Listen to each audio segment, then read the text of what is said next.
Христианские притчи. Наследие святых отцов. Наставление юного монаха.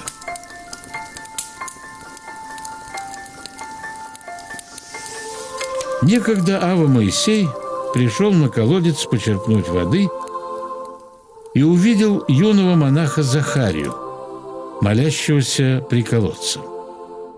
Дух Божий в подобии голубя восседал на главе его.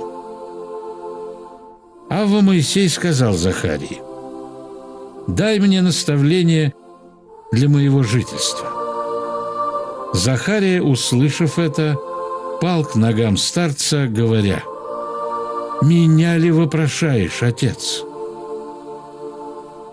Старец сказал ему: «Поверь, сын мой Захария, что я видел Святого Духа, сошедшим на тебя, и нахожу нужным для себя вопросить тебя».